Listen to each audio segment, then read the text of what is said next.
Homelessness 2.0, day 41. 20 days till the end of December, which is the end of my time in this Airbnb. Um, I've got an appointment for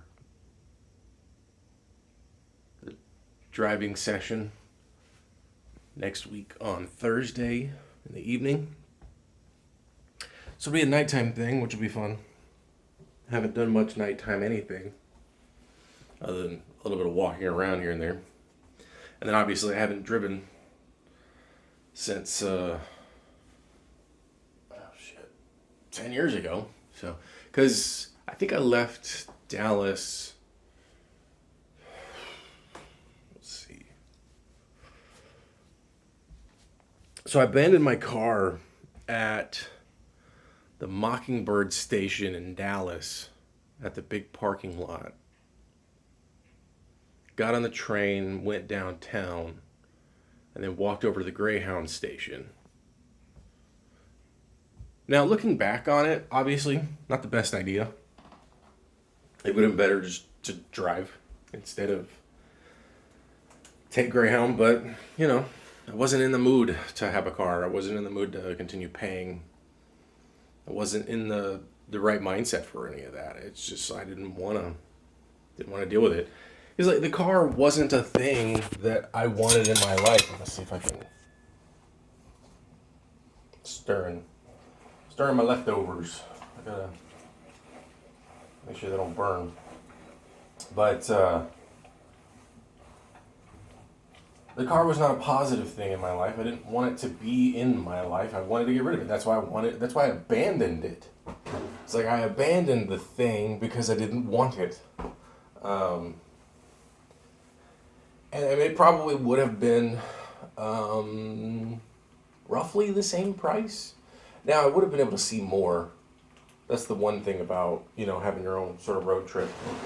Which is kind of one of the things I'm thinking about, this whole situation. It's like if I can get a car, call it some sort of delusion or whatever, but if the situation works out in the sense that, I can turn the heat down a little bit. If the situation works out to where I can I could just drive around the U.S., hit up a hotel here and there, I'm going to do that. Because right now, with the way that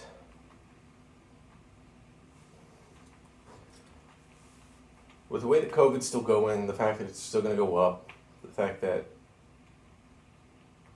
I know that at this point, it's pretty much, it's here to stay. It's probably going to be a seasonal thing from now on, just like the flu has been. Interestingly enough, there are people claiming that, the flu may have been virtually eradicated. I wonder why. Because everybody's getting sick with COVID.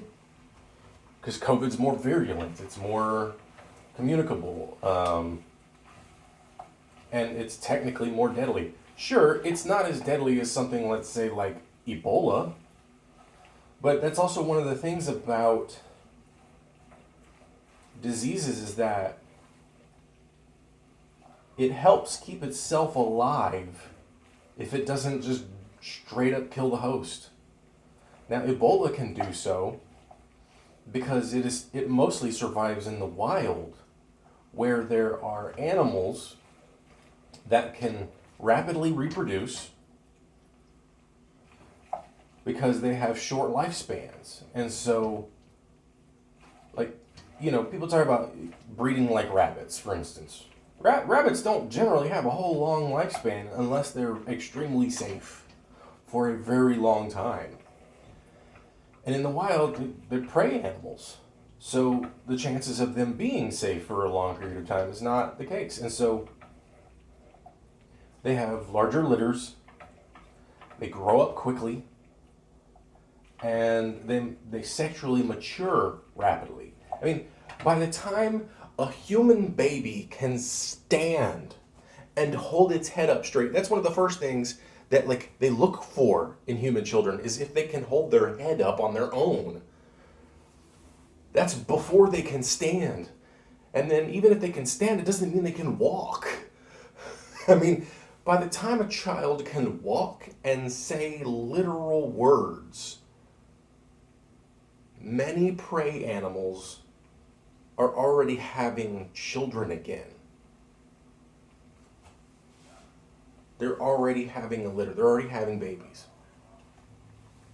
I don't remember which one, but supposedly, and again, I don't remember, but supposedly there is a mammal, I believe, that when it's born,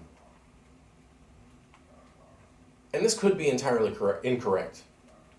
I could just be spreading straight up misinformation, so don't quote me on it because I don't actually know.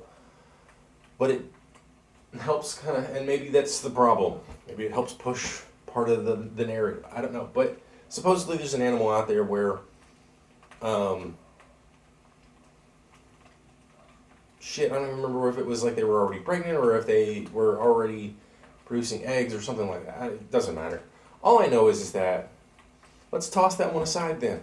Fuck it. It doesn't exist. For all intents and purposes, it doesn't matter. Look at cats. Look how often they can have children.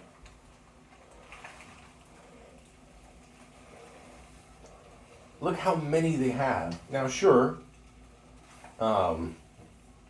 newborn kittens, they can't see. They can barely do anything, but it doesn't take long. About a week or two, and they're pretty much fully independent, other than needing milk from their mother. And so it's like, what does this have to do with COVID? Why is it able to spread? Well, it was more associated with Ebola. When you have animals that can so rapidly reproduce in such great numbers, Ebola is able to stay alive despite the fact that pretty much every victim dies from it. If you look at the Black Death, that is probably going to ever be the deadliest disease mankind can ever experience. And the reasoning for it is because it's the perfect balance of virulence and a lack of health care and that's infectivity, and death. So it kills the host, it's really virulent, but then the health care and the lack thereof was, all three of those things were major players. But see, and this is one of the things that I don't get about people who won't wear fucking masks. Wearing a mask is like washing your hands. Do you wash your hands after you take a shit? I hope so, because in doing so, you are practicing healthcare. You're helping to reduce the spread of a thing. It doesn't matter how deadly it is. I mean, look, E. coli, for all intents and purposes, isn't deadly. It is if you don't have proper health care, if you don't have, shit. It is,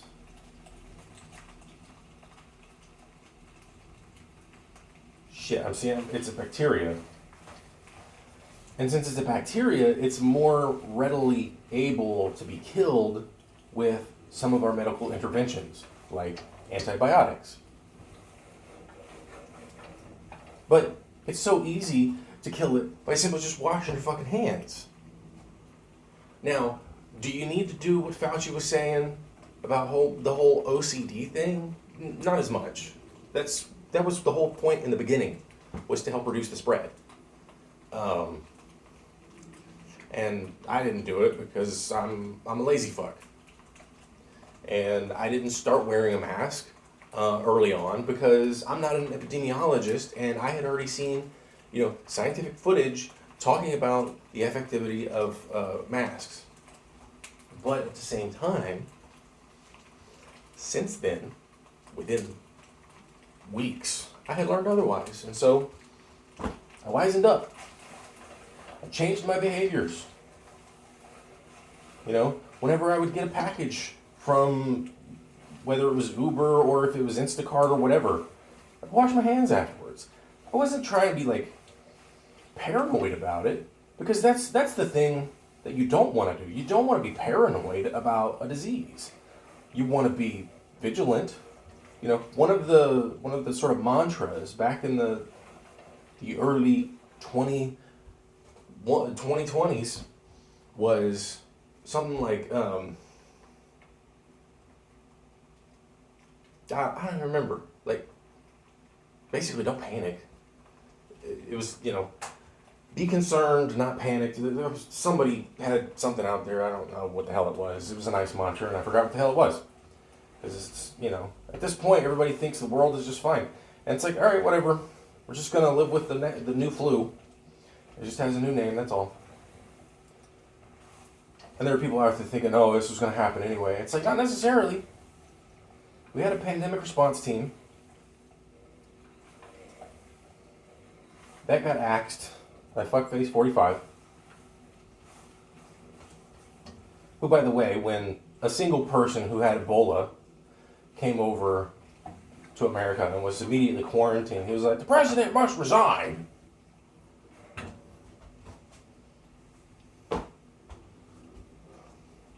There's an image that floats out there around there, and I have it saved on my Imgur account, but it talks about the concept of hypocrisy. And fascists use hypocrisy because, so whenever somebody is not practicing what they're preaching, especially in a political position, they're doing that because that is their intent. They're not doing it necessarily because it's the Hanlon's razor thing. Often you can attribute incompetence instead of malice. But when it happens over and over again, when you look at the Lindsey Grahams and the Ted Cruzes and the Mitch McConnells and all that shit, and the way they behaved during Obama, and then the way they behaved during Fuckface 45, and now the way that they behave during Biden, there's a pattern. Like, 2008 was 13 years ago. Obama was elected as president in 2008. Yeah. Inauguration next year. Well, inauguration is closer by now.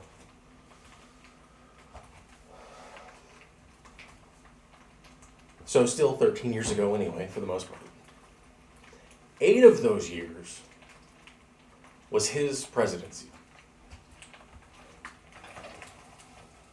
And there was so much vitriol towards him the entire time. And lo and behold, the one person who started most of it, and unsurprisingly, became the next president. Why was it unsurprising? Despite the fact that it should be surprising to everybody. The reason why it wasn't surprising is because the people who followed his bullshit rhetoric about the fucking birth certificate and shit, and then that just created this wave of more bullshit. It's racist. Sorry if you don't think you were racist when you were asking for that. You weren't asking for it. You were demanding his papers because you're fucking racist.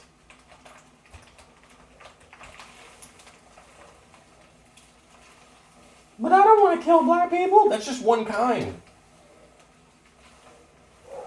Yeah, I'm going on rants and shit because I'm still cooking my food. This is more live than it is pre-recorded, so I don't care.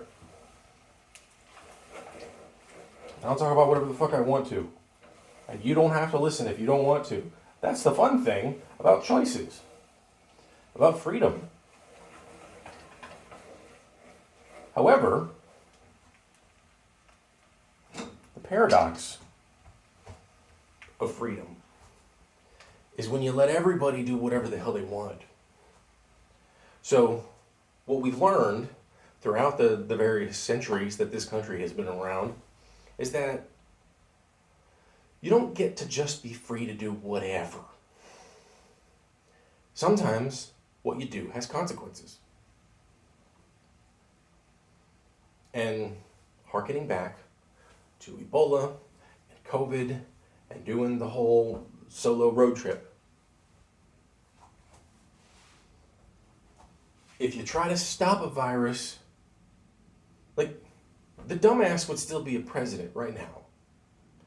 If he had told us to mask up, they'd have been like, hey, we're going to help you guys out. You know, let's try to stop this thing from happening. Let's rewind time a little bit, not kill the pandemic defense force. Response team, whatever.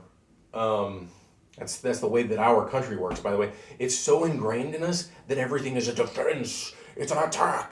It's an offense. It's a war. It's like, that's how we speak because of how much of the way that our vernacular is. We think of everything as a life and death conflict. And then when real things that actually matter happen, we dismiss them. It's the boy who cried wolf. Except it's the country who cries war. There's the title.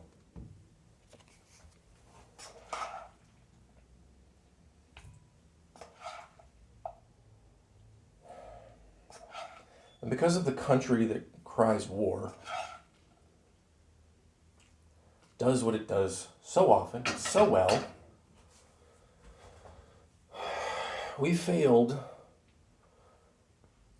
one of the basic tasks of humanity, which is try to protect as many people as possible.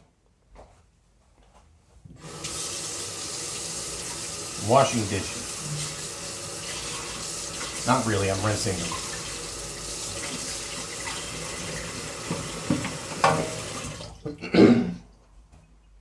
And because we didn't try to actively protect anybody, this thing spread.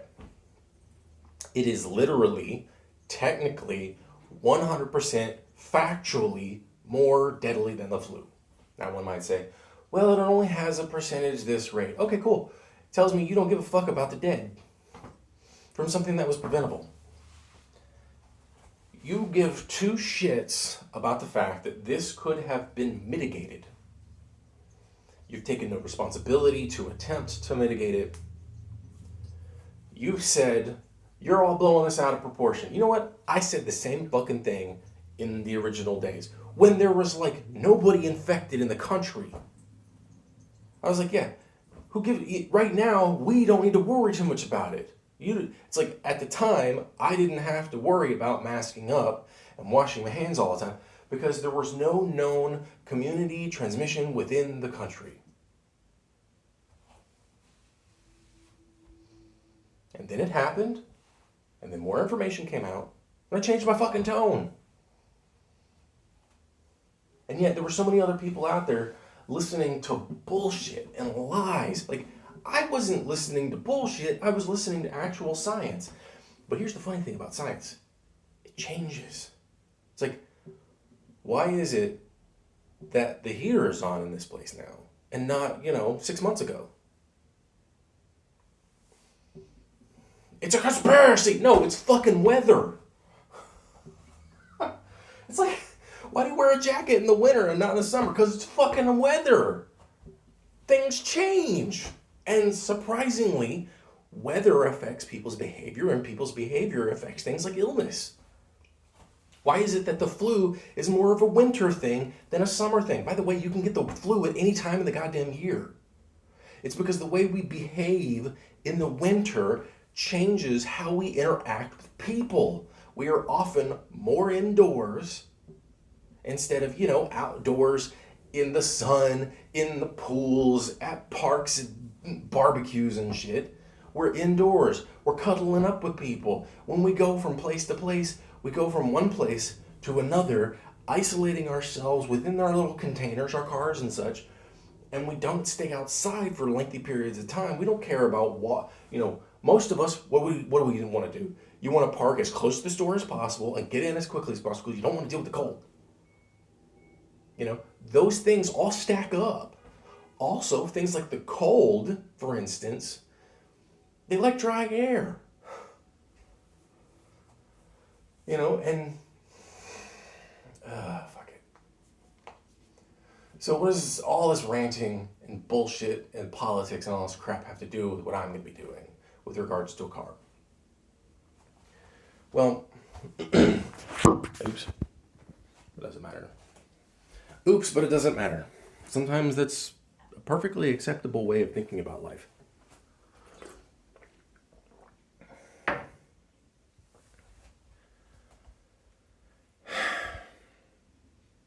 While COVID isn't the most deadly disease, just because you get it and you don't die doesn't necessarily mean you don't deal with other health problems. One of the reasons why I don't kill myself, or at least I don't try, because I don't want to fuck up and end up alive and even more broken. Do you ever think about that? Because I do, all the time. I think about the possibility that my suicide attempt might fail, and I would have to continue living not only with whatever I'm already dealing with, but then the fact that there may be physical injury to myself that causes me even more suffering. Let's say I attempt to hang myself. Okay? Men do that most of the time. That's one of the most common ways men try to kill themselves, hang themselves. Why? Because it's violent and typically successful.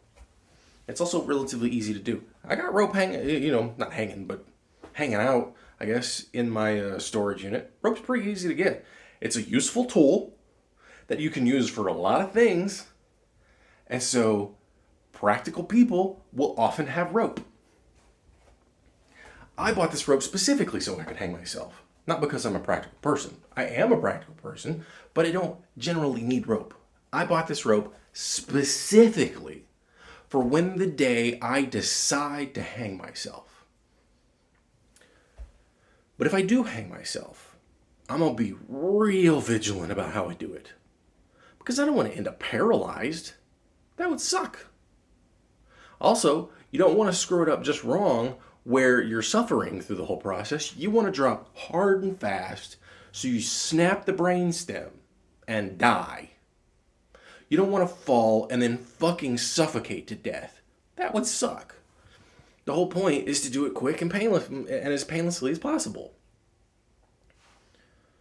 Why the hell was I bringing that up again? I forgot. Oh, COVID. So it doesn't just kill you or you're fine. People have permanent taste and smell loss. Some people have cognitive problems for the rest of their lives. You might be saying, well, it's only been around for... Yeah. Most diseases don't just affect you for like a year or two and then it be done. Usually if they're that long, they're effectively permanent. But you may not think we have the time, but it's called documented history. Okay? You're not as smart as you think you are. There's literal history that you're not paying attention to. Coincidentally enough, the people who tend not to pay attention to medical history that has been documented for literal centuries, millennia, coincidentally, and obviously it's a Venn diagram with a pretty large overlap, not a perfect circle, but a lot of the same people seem to also stop paying attention to actual, like political history and wartime history and all that shit. Racism, etc. It's an interesting coincidence. That's all I'm saying. Says the conspiracy theorist. Just asking questions, says the conspiracy theorist.